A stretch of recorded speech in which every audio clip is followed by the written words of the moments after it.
International space station space agencies के astronauts के अलावा अब प्राइवेट लोगों के लिए भी खुल चुका है। और अगर आप इंटरनेशनल स्पेस स्टेशन जाके स्पेस के नजारों का मजा लूटना चाहते हैं तो आपको $55 मिलियन यानी कि 400 करोड़ रुपए का भुगतान करना पड़ेगा, जिसमें आप 8 दिन तक इंटरनेशनल स्पेस स्टेशन में रह सकते हैं। गाइस, पहली यात्रा जनवरी 2022 में स्पेसएक्स के रॉकेट के थ्रू प्राइवेट एस्ट्रोनॉट्स को करवाई जाएगी, जिसमें 3 लोग कनाडा के मार्क पेथी, अमेरिका के लैरी कॉर्नर और इजराइल के ईथन स्टेबे नासा के फॉर्मर एस्ट्रोनॉट माइकल लोपेज की अगुवाई में जाने वाले हैं। और ये तीनों वेल्दी एंटरप्रेन्योर एंड इन्वेस्टर हैं। गाइस, क्या आप भी स्पेस स्टेशन जाके स्पेस का नजारा लेना चाहते हैं? चैट सेक्शन में जरूर लिखिएगा। और ऐसे अमेजिंग वीडियोस के लिए share, subscribe and like. Guys, आज तक हमने जासूस और जासूसी की कहानियां तो बहुत सुनी है। देखिए, फिल्मों की बात अलग है, लेकिन अगर मैं आपसे सवाल पूछूं कि क्या आपने रियल लाइफ में कोई फीमेल डिटेक्टिव का नाम सुना है या फिर उसे देखा है? चलिए, आज इस वीडियो में मैं आप लोगों को इंडिया की पहली फीमेल डिटेक्टिव के बारे में बताता हूं। उनका नाम है रजनी पंडित। मुंबई की रहने वाली ये फीमेल डिटेक्टिव अभी तक 80,000 से ज्यादा केसेस को सोल्व कर चुकी हैं।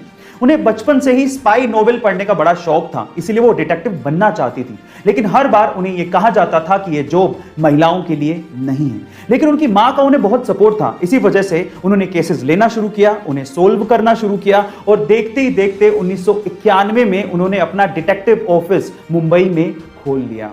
गाइस, उन्हें इंडिया फर्स्ट लेडी डिटेक्टिव का भी खिताब मिल चुका है। आपको रजनी पंडित के बारे में जान के कैसा लगा? चैट सेक्शन में जरूर लिखिएगा। और ऐसे अमेजिंग वीडियोस के लिए शेयर, सब्सक्राइब एंड लाइक। इस वीडियो में मैं आप लोगों को 2 डिफरेंट बट इंटरेस्टिंग फैक्ट बताने वाला हूं।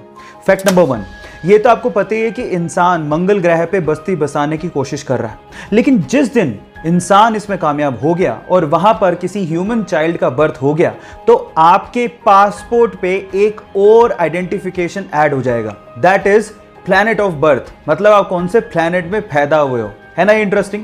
फैक्ट नंबर 2, कैप्सिकम यानी शिमला मिर्च आपने खाई होगी। मेरा सवाल यह है कि क्या आप उसको देख के पहचान सकते हो कि वो कैप्सिकम फीमेल है या मेल?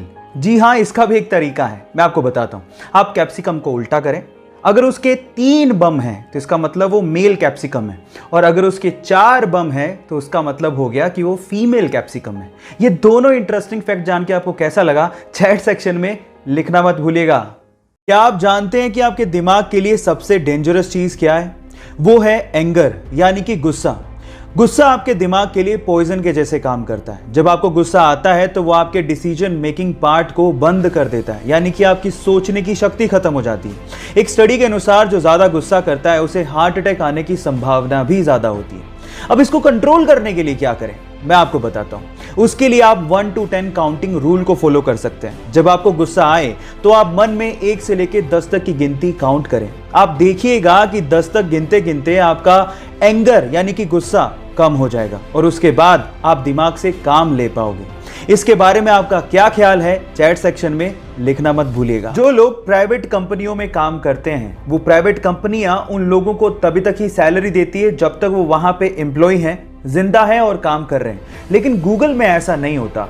गूगल में काम कर रहे एम्प्लॉय के मरने के बाद भी उसके परिवार को पैसा मिलता है। जी हां, आप ठीक सुन रहे हैं। अगर गूगल में किसी एम्प्लॉय की अचानक डेथ हो जाती है तो उसके अगले 10 साल तक उसकी पत्नी या उसके परिवार को आधा वेतन और उसके बच्चों को 19 साल तक का होने तक हर महीने $1,000 यानी कि 70,000 रुपए दिए जाते हैं। क्या इसके पहले तक गूगल कंपनी का ये फैक्ट आप जानते थे? और अगर नहीं जानते थे तो चैट सेक्शन में लिखना मत भूलिएगा। 11 फीट लंबी ग्रेट व्हाइट शार्क अचानक से हाई टाइड की वजह से यूएस के एक बीच पे फंस गई। जैसे ही लोगों ने उसे तड़पता देखा, उसे बचाने की मुहिम में लोग जुट गए। सबसे पहले तो लोग उस पर लगातार पानी डालते रहे ताकि वो जीवित रहे। इसके बाद उसको वापस समुद्र में पहुंचाने के लिए उन्होंने रेत का एक चैनल बनाया और उसके बाद उसे खींचते हुए समुद्र तक पहुंचा दिया। आप लोग याद रखिए गाइस कि ये धरती सिर्फ इंसानों की नहीं है, इन जीवों की भी है और उन्हें बचाने की मुहिम और ऐसा समन्वय हमें बनाए रखना पड़ेगा, तभी हमारा अस्तित्व बचा रह सकता है। आपका इसके बारे में क्या कहना है? चैट सेक्शन में लिखना मत भूलिएगा।